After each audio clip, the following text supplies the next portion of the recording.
Ibrahim ni, mungkin Tok T boleh ulas sedikit. Saya bila bercakap mengenai Zaid Ibrahim ini, saya tak boleh lari daripada turut sama bercakap tentang seorang lagi pemimpin daripada Kelantan juga yang bagi saya sinonimas di antara keduanya, boleh dianggap sebagai kembar sian. Keduanya bagi saya rapat, saya kenal dan saya terlibat dalam beberapa program atau agenda politik mereka berdua. Orang yang seorang lagi itu ialah Datuk Ibrahim Ali. Kedua-dua saya baik. Datuk Zaid Ibrahim saya baik dan saya membantu sepenuhnya waktu dia bertanding dalam pilihan kecil di Hulu Selangor satu masa dulu. Manakala Ibrahim Ali, saya juga bertanggungjawab membawanya bertanding dalam hantar tiket PAS di Pasir Mas dan beliau menang dengan 8,000 lebih majoriti. Jadi kedua-dua ini adalah hebat.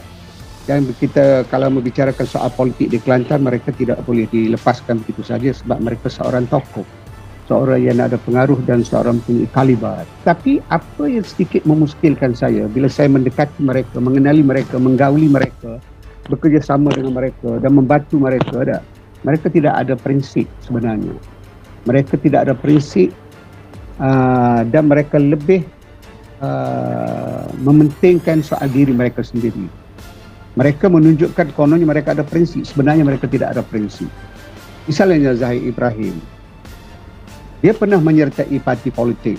Selain daripada UMNO, dia menyertai PKR.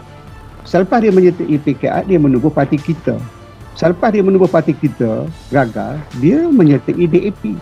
Dan kemasukannya dalam DAP, saya hadir, berlaku di rumahnya waktu itu yang dihadiri sama oleh Tuan Dr. Mahathir Mohamad. So berapa parti di segi parti. Begitu juga dengan Ibrahim Ali.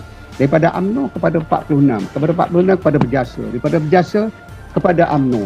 Kepada UMNO tubuh parti baru, yang parti putera sekali. Jadi orang yang mempunyai parti yang lebih daripada 3 bagi saya, ia tak ubah seperti seorang yang berpoligami sampai 4 orang. Bila sampai berpoligami 2, okey lagi, masih waras. 3 masih lagi waras. Bila poligami sampai 4 orang, dia sudah dianggap sebagai tidak waras walaupun ianya dibenarkan oleh syarak. Jadi kemampuan manusia itu hanya setakat 2 atau 3 saja. Jadi dalam politik mereka berdua ini telah masuki politik lebih daripada 3 kali.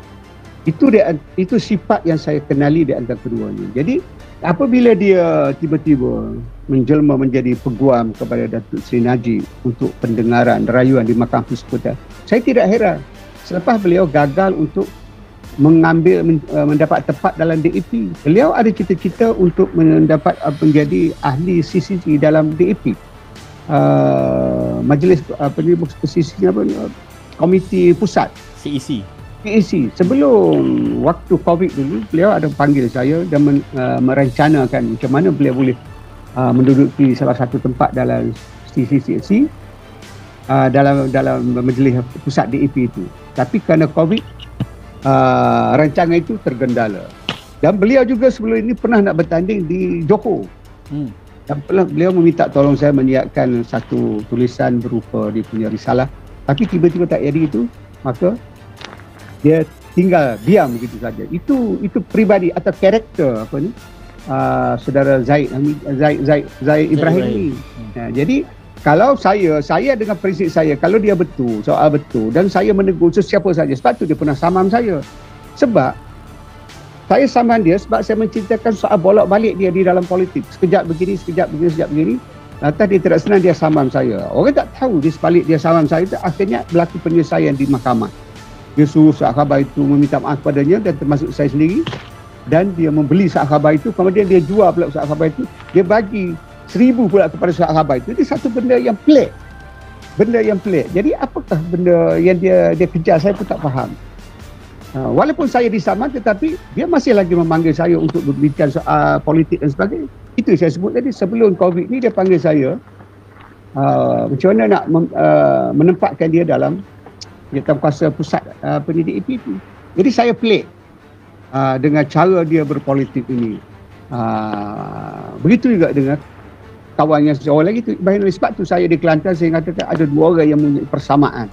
Mungkin DNA yang sama. Ibrahim Ali dengan Zaid Ibrahim. Dan kedua-dua mereka ni sendiri pun tidak boleh bersama. Dia saling tidak mahu mengalah dan saling mahu ingin berada di atas. Jadi berhubungan Zahid dengan Najib ni, mungkin ada satu pakatan di antara keduanya selepas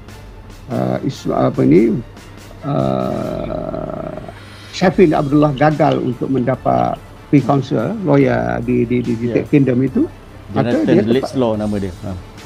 Dia terpaksa Zahid mengambil ini. Sebab itu beberapa tulisan dan siaran YouTube Zahid sebelum ini saya tengok sudah lain tiumnya. Ya, lain. Lain itu sudah condong. Jadi kita dapat mengesani. Tapi hari ini seperti mana Zaid kata tadi terbukti apabila beliau telah menawarkan khidmat kepada Zahid, kepada Najib untuk membela di peringkat pendengaran rayuan nanti. Jadi mungkin Zahid pun menaruh harapan besar imbuhan daripada itu nanti. Bukan soal duit, dia tidak perlu duit, tapi imbuhan politik sekiranya kalau Najib ada nasib dan beruntung dengan kesnya itu, mungkin dia akan mendapat manfaat.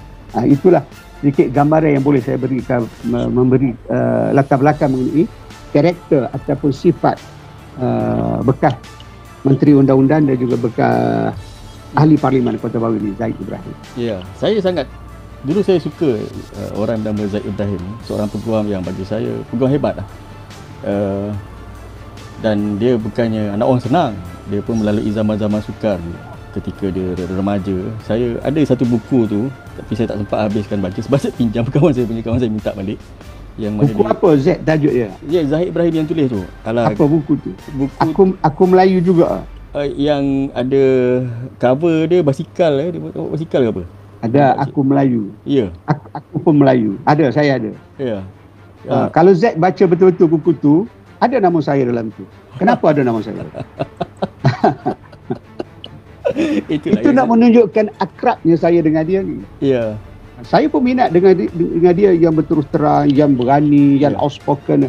Tapi soal prinsip. Ya. Soal prinsip dia boleh bolak-balik begini. Saya pun tak faham kenapa dia begitu, sebab dia dah ada satu masa depan yang cerah kalau dia duduk. Mungkin kalau kita tanya Ibrahim Ali, dia dapat jawab. Dan kalau kita tanya Zahid, dia dapat jawab kenapa Ibrahim begitu. Sebab dia sama tu. Ibrahim Ali pun saya berusaha dia kan, sehingga kan saya pernah mengidamkan dia ni sampai untuk dilantik menjadi naib presiden PAS. Waktu dia nak bertanding, dia tak yakin Tok Guru akan bagi laluan kepada dia. Tapi saya meyakinkan dia, saya kata you tak payah masuk PAS. You akan bertanding, insya-Allah saya akan cuba pujuk ataupun bercakap dengan Tok Guru. Dia tak percaya. Dia nak masuk PAS, kata jangan tu. Sebab saya ada agenda, biar dia menang dulu baru dia masuk PAS. Jangan masuk sebelum menang. Tapi akhir sekali bila dia menang, dia maki ham untuk Guru di parlimen. Ya. Itu jadi. Dia sangat kurang ajar bila ada satu ceramah di Shah Alam dengan Pakatan Rakyat masa itu, dia boleh merokok pula atas pentas. Jadi itulah dia. Bukan atas pentas, di rumah Kak Wan pernah Kak Wan larang. Saya yang bawa. Ya. Siapa Kak Wan pergi bisik, minta maaf Datuk, rumah ni tak boleh merokok.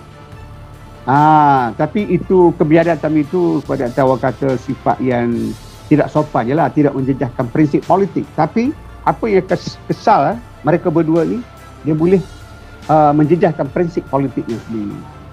Ya. Tapi sebagai seorang manusia kita terima baik lah kawan. Tapi sebagai politician saya tak boleh. Ya, itulah. Itulah cerita. Itulah ceritanya.